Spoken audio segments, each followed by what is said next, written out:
Hello बच्चों, कैसे हो? आशा करती हूँ बहुत ही अच्छे होंगे। आज हम कक्षा 6 बसंत के लोकगीत के प्रश्न अभ्यास करेंगे। तो सर्वप्रथम निबंध से पहला प्रश्न है। निबंध में लोकगीतों के किन पक्षों की चर्चा की गई है? बिंदुओं के रूप में उन्हें लिखो।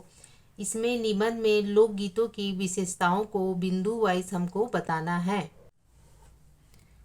उत्तर है, निबंध में लोकगीतों के निम्नलिखित पक्षों की चर्चा की गई है। पहला है लोकगीतों की लोकप्रियता। दूसरा, लोकगीत घर गांव और जनता का संगीत है।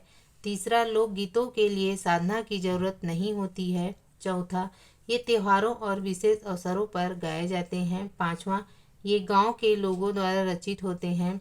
छठवां, ये बिना बाजों के मदद से गाए जाते हैं। सातवां, इनको गाने के लिए ढोलक, झांझ, करताल, बांसुरी का उपयोग होता है। बच्चों, आप नंबर के हिसाब से पॉइंट को लिख सकते हैं। अगर अधिक नंबर के आया तो सारे पॉइंट को लिखना है, और कम नंबर आया तो उसमें 3, 4 या 5 पॉइंट भी लिख सकते हैं। प्रश्न दूसरा है, हमारे यहाँ स्त्रियों के खास गीत कौन कौन से हैं? हमारे यहाँ स्त्रियाँ कौन कौन से गीत गाती हैं, इसके बारे में हमको बताना है। उत्तर है, हमारे यहाँ स्त्रियों के खास गीत निम्न है। पहला, त्योहारों में गाए जाने वाले गीत। दूसरा, नदियों में नहाने जाते समय और नहाते समय गाए जाने वाले गीत। तीसरा है विवाह के समय गाए जाने वाले गीत। चौथा है जन्म के समय गाने वाले गीत। पांचवा है संबंधियों के लिए प्रेम युक्त गीत। ये हमारे यहाँ प्रायः स्त्रियों के द्वारा गाया जाता है। प्रश्न तीसरा है, निबंध के आधार पर और अपने अनुभव के आधार पर यदि तुम्हें लोकगीत सुनने के मौके मिले हैं तो तुम लोकगीतों के कौन से विशेषताएं बता सकते हो? हमें इसमें लोकगीतों की विशेषताएं बताना है। उत्तर है, लोकगीत के निम्न विशेषताएं हैं। पहला, गांव के स्त्रियों पुरुषों द्वारा रचित है। दूसरा, इनके लिए साधना की जरूरत नहीं होती है। तीसरा, ये विशेष अवसरों एवं त्योहारों में गाए जाते हैं। चौथा, इनमें ताजगी और लचीलापन होता है। पांचवा, ग्रामीणों के आनंद का प्रतीक होता है। छठवां, इनको गाने के लिए वाद्य यंत्रों की जरूरत नहीं होती है। ये हमारे लोकगीत के प्रमुख विशेषताएं हैं। अब हम करेंगे अनुमान और कल्पना। इसका पहला प्रश्न है, क्या लोकगीत और नृत्य सिर्फ गांव या कबीलों में ही गाए जाते हैं? शहरों के कौन से लोकगीत हो सकते हैं? इस पर विचार करके लिखो। इसका उत्तर है, लोकगीत और नृत्य प्रायः गांवों या कबीलों में गाए जाते हैं। शहरों में इन्हें बहुत कम गाया जाता है। शहरों में सुविधा और पैसे होने के कारण लाउड स्पीकर, डीजे से गीत गाए और सुने जाते हैं। दूसरा प्रश्न है, जीवन जहाँ इथला इथला कर लहराता है वहाँ भला आनंद के स्रोतों की कमी हो सकती है। उद्यम जीवन के ही वहाँ के अनंत संख्यक गाने प्रतीक हैं। क्या तुम इस बात से सहमत हो? विदेशिया नामक लोकगीत से कोई कैसे आनंद प्राप्त कर सकता है और वे कौन लोग हो सकते हैं जो इसे गाते सुनते हैं? इसके बारे में जानकारी प्राप्त करके कक्षा में सबको बताओ। इसका उत्तर है, हाँ, मैं इस बात से सहमत हूँ। लोकगीत गाँव की रहन सहन और प्रकृति के सुंदरता के प्रतीक हैं। किसी भी लोकगीत से आनंद प्राप्त किया जा सकता है। अगर आपको वह लोकगीत समझ में आए। जो लोग भोजपुरी के जानकार हैं वे विदेशिया लोकगीत को सुनकर आनंद उठा सकते हैं। अगला है भाषा की बात। इसमें पहला है, लोक शब्द में कुछ जोड़कर जितने शब्द तुम्हें सूझे उनकी सूची बनाओ। इन शब्दों से वाक्य भी बनाओ, जैसे लोक कला। उत्तर है लोक कला। भारत के हर एक राज्य की अपनी एक लोक कला है। लोक से बनने वाले शब्द हैं लोकहित, लोकप्रिय, लोक संगीत, लोकमंच, लोकवाद्य, लोकतंत्र, लोकमंच। इससे अब हम वाक्य बनाएंगे। तो लोकहित का वाक्य है, नेताओं को लोकहित में काम करना चाहिए। लोकप्रिय, मोदी जी लोकप्रिय नेता हैं। लोक संगीत, लोक संगीत गाँव की संगीत है। लोकमंच, लोकमंच में जनता की परेशानियों को उठाया जाता है। लोकवाद्य, गांव में लोकवाद्य उपयोग करते हैं। लोकतंत्र, भारत एक बहुत बड़ा लोकतंत्र है।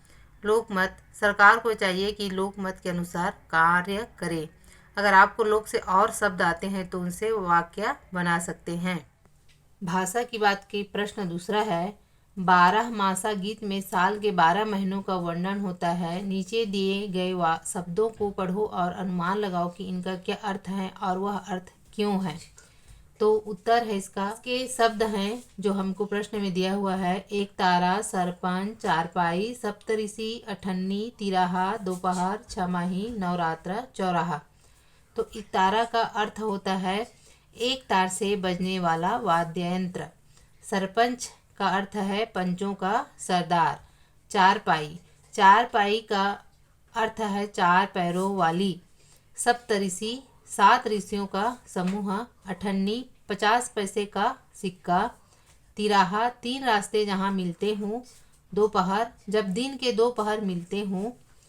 छमाही जहाँ 6 महीने में होने वाला है उसको छमाही कहते हैं।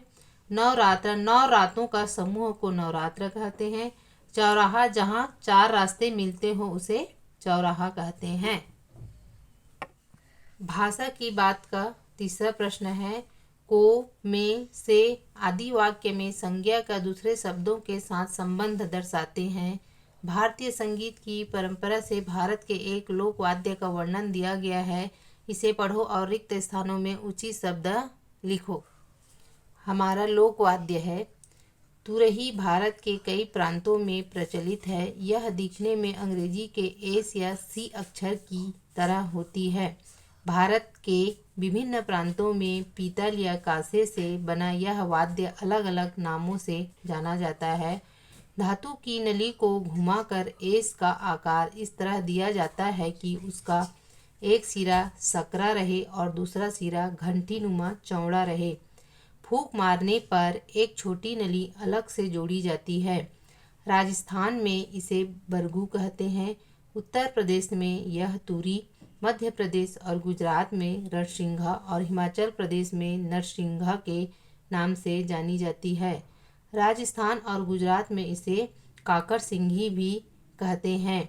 बच्चों, इसमें जो ब्लैक पेन से लिखी हूँ वो सारे इसके खाली स्थान है जिसमें हमको में, से, के, को आदि लिखकर इस वाक्य को पूरा करना है। अब अगला है कुछ करने को। इसमें पहला प्रश्न है अपने इलाके के कुछ लोकगीत इकट्ठा करो। गाए जाने वाले मौकों के अनुसार उनका वर्गीकरण करो। तो हमारे प्रमुख लोकगीत निम्न हैं। पहला मल्हार, सावन के महीने में गाया जाने वाला गीत। दूसरा विवाह गीत, विवाह के अवसर में गाए जाने वाला गीत। तीसरा रागिणी, हरियाणा दिल्ली का लोकगीत।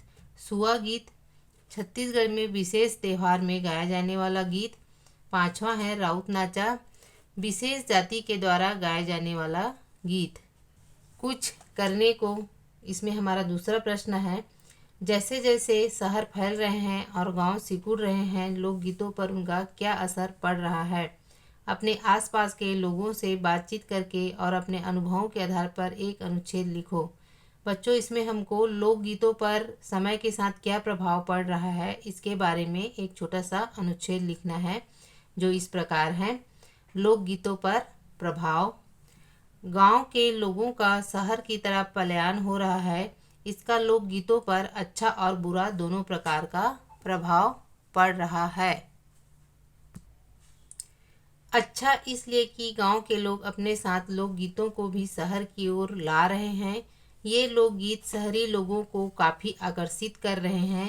शहरी लोगों को ये लोकगीत सामान्य फिल्मी और गैर फिल्मी गीतों से अलग हटकर आनंद दे रहे हैं।